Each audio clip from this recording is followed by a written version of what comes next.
ہم ہیں راہ الفت میں تو منزل کی ہوس کیسی، یہاں تو عین منزل ہے تھکن سے چور ہو جانا۔ الحمد للہ رب العالمین،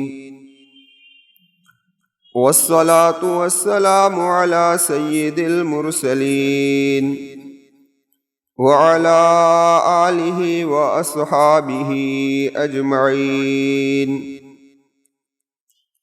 اما بعد فقد قال اللہ تبارک وتعالی فی الکلام المجید والفرقان الحمید، اعوذ باللہ من الشیطان الرجیم، بسم اللہ الرحمن الرحیم، یسألونک عن الساعة ایان مرساها قل انما علمها عند ربی لا یجلیها لوقتها الا هو، صدق اللہ العظیم۔ معزز سامعین کرام اور پردہ نشین خواتین، گزشتہ مجلس کے اندر ہماری بات یہاں تک پہنچی تھی کہ اللہ کے محبوب صلی اللہ علیہ وسلم ممبر پر تشریف لائے اور حضرت تمیم داری رضی اللہ تعالی عنہ کا واقعہ بیان فرمایا کہ حضرت تمیم داری رضی اللہ تعالی عنہ فرماتے ہیں کہ قبیلہ لخم اور جذام کے 30 آدمیوں کے ساتھ وہ سمندر کے سفر میں تھے اور طوفان کی وجہ سے ان کی کشتی کنارے پر نہیں لگ رہی تھی۔ یہ حدیث کا خلاصہ بیان کر رہا ہوں، مسلم شریف کی حدیث ہے، اس کا خلاصہ بیان کر رہا ہوں۔ یہاں تک کہ 30 دن کے بعد سورج کے غروب ہونے کے وقت ایک جزیرے کے قریب ہماری کشتی پہنچی، لیکن جس جگہ پہنچی تھی وہاں پر پانی کم تھا، اس بنا پر اترنا مشکل تھا، تو جہاں رکی تھی وہاں سے چھوٹی چھوٹی کشتیوں میں سوار ہو کر ہم سارے افراد ایک جزیرے کے اندر پہنچے، اور جب جزیرے کے اندر پہنچے تو ہم نے وہاں پر ایک جانور کو دیکھا کہ وہ عجیب قسم کا تھا کہ اس کے بال بڑے لمبے لمبے تھے، یہاں تک کہ اس کے آگے والا حصہ کون سا ہے اور پیچھے والا حصہ ہم نہیں پہچان سکے۔ حضرت تمیم داری رضی اللہ تعالیٰ عنہ فرماتے ہیں کہ عربوں کا جس طریقے سے دستور ہے، وہ کسی نامعلوم آدمی سے ملاقات کرتے ہیں تو ان کا پوچھنے کا انداز الگ ہوتا ہے، ویلک تیرا ناس ہو، تو کون ہے؟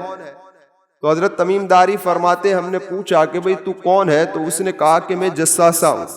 کیا کہا؟ یہ جانور انسان کی طرح بات کر رہا ہے، اور کہا کہ میں جساسہ ہوں۔ جساسہ درمیان کے اندر سمجھ لیجئے کہ جساسہ مانا جاسوسی کرنے والا، یہ دجال کی جاسوسی کر رہا تھا۔ اب ایک عجیب بات ہے کہ اس پورے جزیرے کے اندر یہی ایک جاندار، اس کے علاوہ اور کوئی جاندار تھا نہیں، اور اس نے یہ کہا کہ میں جساسہ ہوں۔ اس سے پتہ چلا، علماء نے لکھا ہے کہ دجال کا اہم حربہ جاسوسی ہے۔ کیا ہے بھائی؟ جاسوسی۔ اور آپ دیکھ لیجئے کہ ابھی بھی اس کی کچھ ابتدا ہو چکی ہے۔ یہ ڈیٹا انفارمیشن کیا ہے؟ ہر آدمی کے قوائف کو جو جمع کیا جا رہا ہے، آدمی کا نام، آدمی کا پتہ، آدمی کا ایڈریس، اس کی تصویر، اس کے انگلیوں کے نشانات، یہ سارے کے سارے اکٹھے کیے جا رہے ہیں، اور صرف ایک انگلی کے اشارے سے کمپیوٹر کی اسکرین پر سارا بایو ڈیٹا آ جاتا ہے، اور یہ سارا کے سارا بیلجیم کے دارالحکومت میں پہنچا دیا جاتا ہے۔ اب دیکھو، ہر فرد کو نیٹو کی نگرانی میں چلنے والے ماسٹر کمپیوٹر جس کو کہتے ہیں، یہ ماسٹر کمپیوٹر کی نکیل میں ڈال دیا جاتا ہے۔ سمجھ میں آئی بات؟ خیر، تو یہ ساری کی ساری جو ہے وہ جاسوسی ہو رہی ہے۔ اس طریقے سے سی سی ٹی وی کیمرے کیا ہے، اس طریقے سے الیکٹرانک کیا کہتے ہیں وہ کرنسی، اور ایک سے لے کر ایک کارڈ نکل رہے ہیں. آج یہ کارڈ نکلا، کوئی اور کارڈ نکلا، کوئی اور کارڈ نکلا. یہ چپس، ماسٹر چپس، یہ ساری کے سارے جو پھیل رہے ہیں نا، وہ ساری کے ساری کس کی تیاری ہو رہی ہے بھائی؟ ہاں. تو البتہ اس جانور نے کیا کہا کہ بھائی دیکھو، آگے ایک عمارت ہے، اس عمارت کے اندر ایک انسان ہے، اور وہ انسان تمہارا منتظر ہے، اس سے مل لو. حضرت تمیم داری رضی اللہ تعالیٰ عنہ فرماتے ہیں 30 دن سمندر کی لہریں کھاتے ہوئے مشکل سے ایک جزیرے میں پہنچے، اور بھی مقابلہ اس جانور کا ہوا، اور اس جانور بھی یہ کہہ رہا ہے کہ اس عمارت کی طرف جاؤ، وہاں ایک آدمی تمہارا انتظار کر رہا ہے. صاف بات ہے، ڈر بر جائے گا انسان کو. حضرت تمیم داری فرماتے کہ ہم اس عمارت کے اندر داخل ہوئے تو ہم نے کیا ہی عجیب دیکھا ہے کہ انسان کو دیکھا. اس سے پتہ یہ چلا، اس روایت میں انسان کا لفظ ہے کہ دجال انسان ہے اور کوئی نہیں ہے. سمجھ میں آئی بات؟ دجال کوئی اور مخلوق نہیں ہے، وہ انسان ہے. ہم نے کیا دیکھا کہ ایک آدمی ہے، اور اس آدمی کے ہاتھوں کو گردنوں سے باندھ دیا گیا ہے، اور اس کے پیروں کو گھٹنوں سے موڑ کر زنجیروں کے اندر جکڑ دیا گیا ہے، اور ایک روایت کے مطابق اس عمارت کی چھت اور نیچے کے درمیان لٹک رہا ہے، اور وہ کود کے بھی مار رہا ہے. ہم نے اس عجیب طرح کا ایک آدمی وہاں پر دیکھا. تو حضرت تمیم داری رضی اللہ تعالیٰ عنہ فرماتے ہیں کہ میں نے پوچھا ویلک تیرا ناس ہو، تو کون ہے؟ تو اس نے کہا کہ جب تم یہاں پہنچے ہیں تو میں میرا حال تو بیان کر ہی دوں گا، لیکن تم کون ہو؟ کیا کہا کہ تم کون ہو؟ تو حضرت تمیم داری رضی اللہ تعالیٰ عنہ نے اپنا پورا واقعہ سنایا. 30 دن جو سمندر میں رہے، پھر کس طریقے سے یہاں پہنچے، جساسہ سے جو ملاقات ہوئی یعنی بات چیت ہوئی، پھر کہا کہ ہم یہاں پہنچے ہیں. تو ٹھیک ہے، اس نے پہلا سوال قائم کیا. 3 سوال کیے ہیں اس نے. کتنے؟ 3. ان میں سے پہلا سوال یہ پوچھا اس نے کہ بیسان کا کیا حال ہے؟ کیا کہا؟ بیسان کا کیا حال ہے؟ تو حضرت تمیم داری رضی اللہ تعالیٰ عنہ نے فرمایا کہ تو بیسان کے بارے میں کیا معلومات چاہتا ہے؟ تو کہ وہاں درختوں پر پھل آتے ہیں یا نہیں، یعنی کھجوروں کے جو باغات ہیں اس میں پھل آتے ہیں یا نہیں آتے؟ تو حضرت تمیم داری رضی اللہ تعالیٰ عنہ نے فرمایا کہ جی ہاں، وہاں باغات کے اندر پھل آتے ہیں. تو کہنے لگا ایک وقت ایسا آئے گا بہت قریب کے اندر کہ وہاں باغات کے اندر پھل نہیں آئے گی، یعنی درختوں پر کھجوریں آئے گی نہیں. اب درمیان میں یہ بات سمجھ لیجئے کہ بیسان یہ فلسطین کا ایک شہر ہے. کیا ہے؟ ہاں. حضرت عمر رضی اللہ تعالیٰ عنہ کی خلافت کے زمانے میں مشہور و معروف صحابی رسول شریحبیل بن حسنہ رضی اللہ تعالیٰ عنہ نے اسے فتح کیا تھا. 1924 تک. کب تک؟ 1924 تک، جب تک خلافت عثمانیہ قائم تھی. جب خلافت عثمانیہ کے ٹکڑے ہو گئے اور جزیرۃ العرب کے حصے بکھر گئے تو یہ اردن کا ایک حصہ بنا، اور یہ بھی ایک اسلامی ملک تھا. 1948 تک رہا. مئی 1948 میں اسرائیل نے اس پر قبضہ کر لیا، اور ابھی بھی بیسان کس کے پاس ہے؟ اسرائیل کے پاس ہے. مشہور مورخ علامہ یعقوب حموی رحمت اللہ علیہ فرماتے ہیں اپنی مشہور و معروف کتاب معجم البلدان، اس کے اندر حضرت لکھتے ہیں کئی بار بیسان جانا ہوا، لیکن میں نے وہاں درختوں پر صرف 2 باغات دیکھے، وہاں پھل آتے نہیں. اب ذرا اندازہ لگاؤ کہ علامہ یعقوب حموی رحمت اللہ علیہ کی وفات سن ہجری 626 کے اندر ہو رہی ہے. کب ہوتی ہے؟ اور یہ کون سی ہجری چل رہی ہے؟ 1443.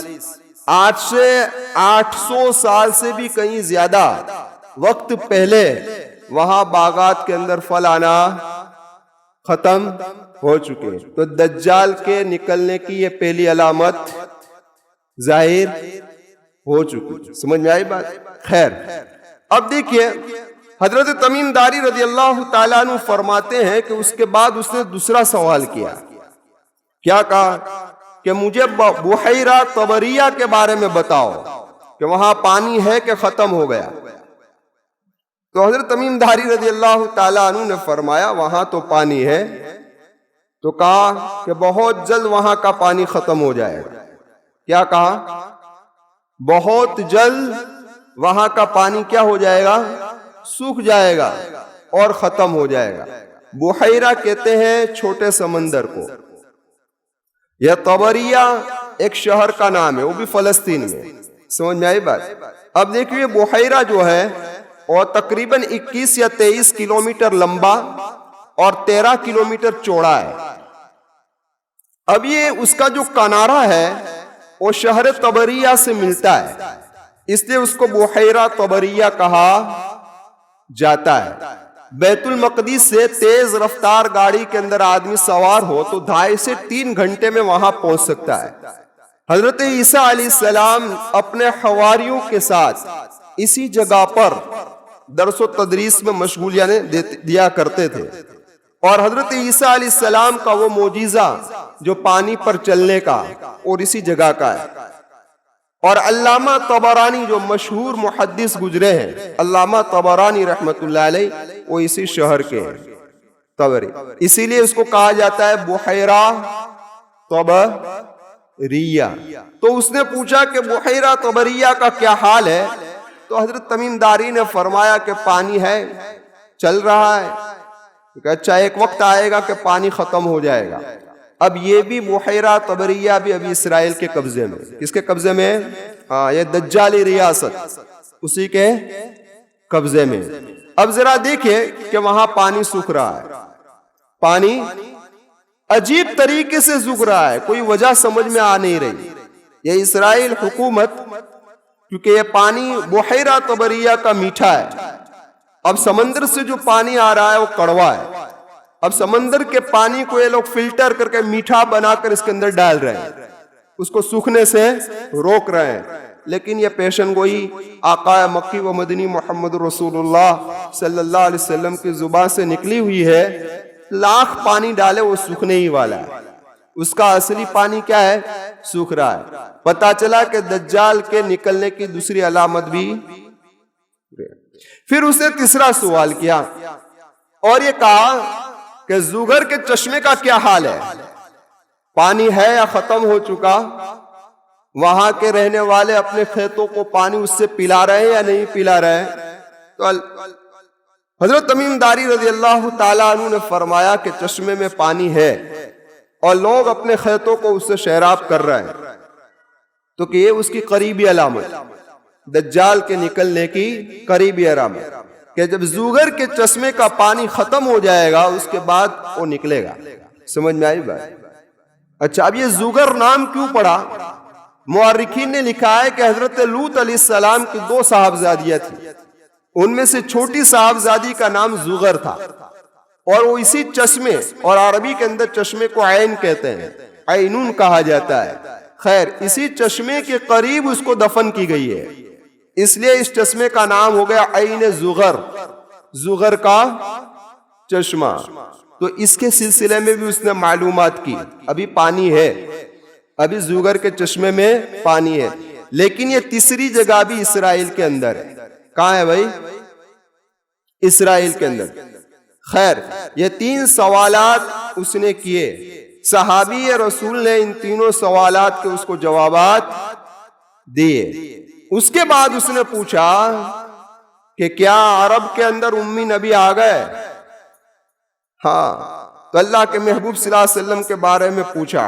امی سے مراد یہاں عرب ہے، کیونکہ امی کا معنی ہوتا ہے ان پڑھ لوگ، عرب لوگ ان پڑھ تھے۔ کیا تھے؟ ان پڑھ تھے۔ اسی لیے قرآن کریم کی آیت کریمہ بھی ہے نا، بعث فی الامیین رسولا، کہ ہم نے امیین میں رسول کو بھیجا۔ خیر، تو کہنے کا مقصد یہ ہے کہ اس نے نبی کریم صلی اللہ علیہ وسلم کے بارے میں پوچھا، تو میرے نبی کے بارے میں وہ کہنے لگا کہ کیا عرب کے ساتھ اس کی جنگ ہو گئی؟ تو کہ جی ہاں ہو گئی۔ غالب کون آیا؟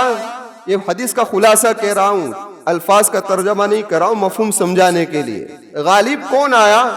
تو کہا کہ محمد رسول اللہ صلی اللہ علیہ وسلم غالب آ گئے۔ کیا عرب نے مان لیا محمد رسول اللہ صلی اللہ علیہ وسلم کو؟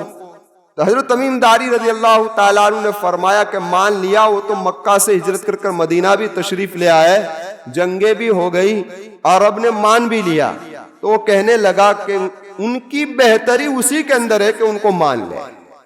کیا کہا؟ بہتری اسی کے اندر ہے کہ ان کو مان لے۔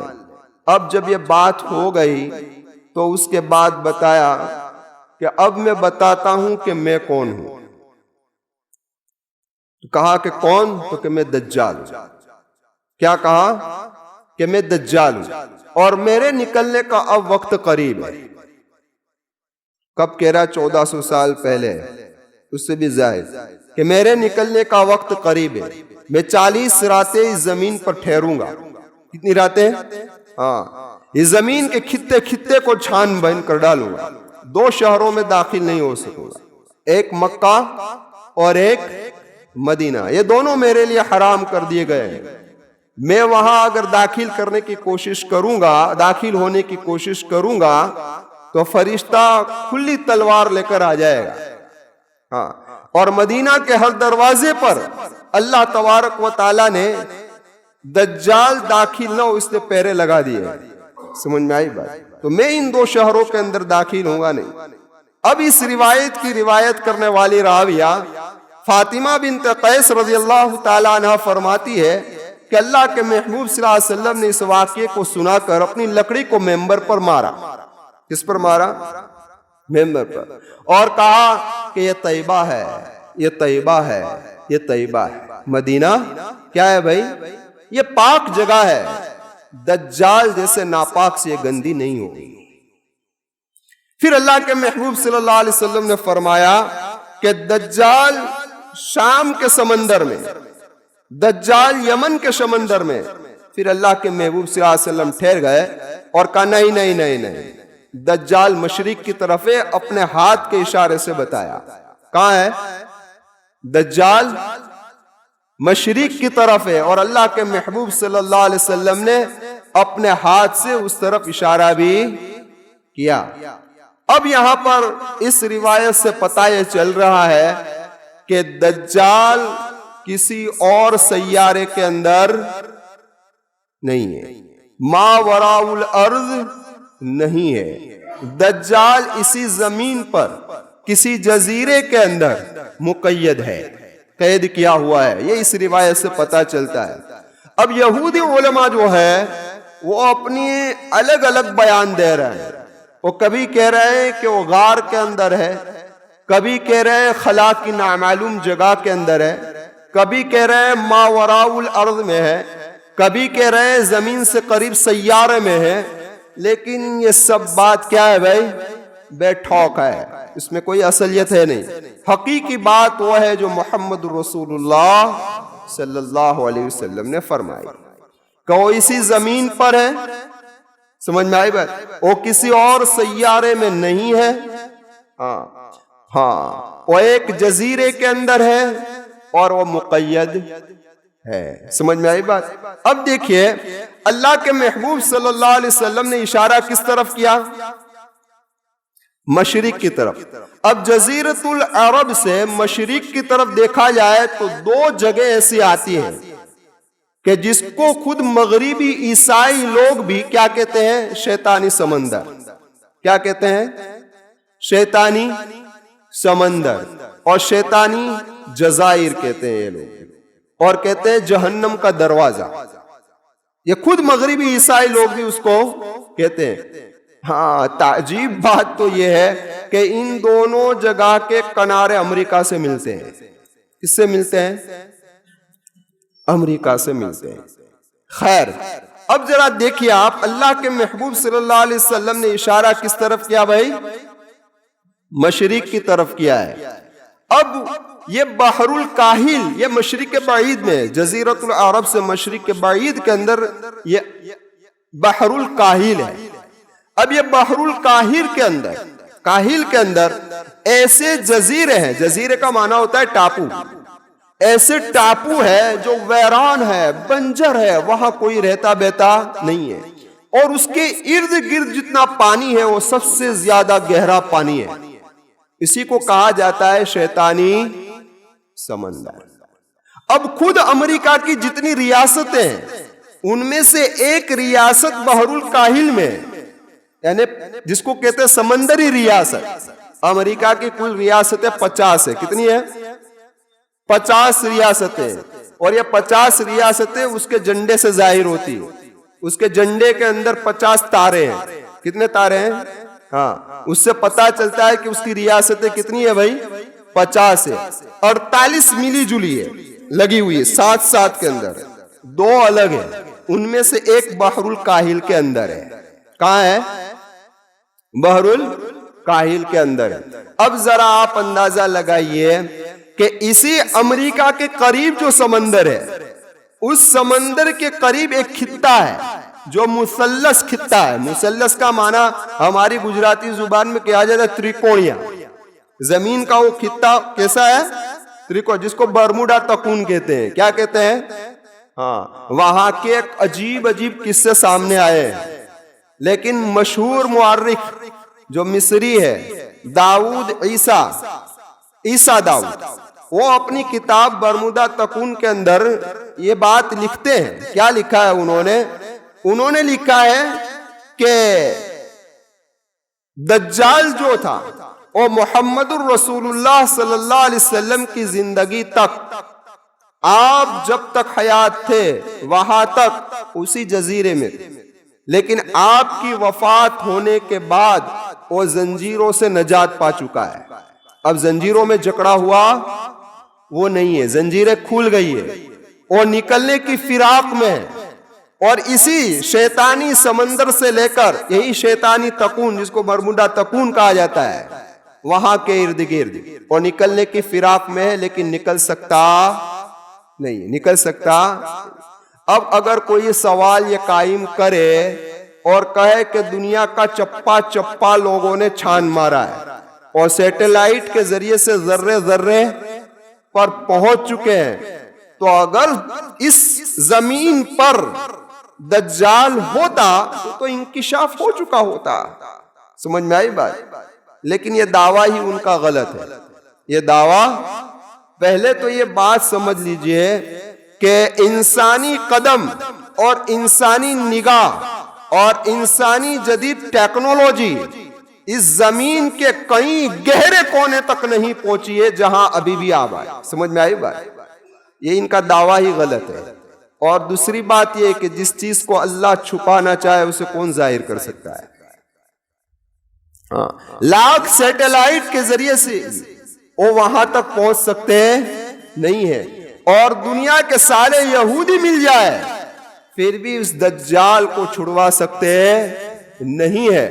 اور اگر کوئی دجال کو قتل کرنا چاہے تب بھی قتل کر سکتا نہیں ہے, کیونکہ یہ بات طے شدہ ہے, محمد رسول اللہ کی زبان سے نکلی ہوئی ہے کہ دجال کو حضرت عیسیٰ ہی قتل کریں گے.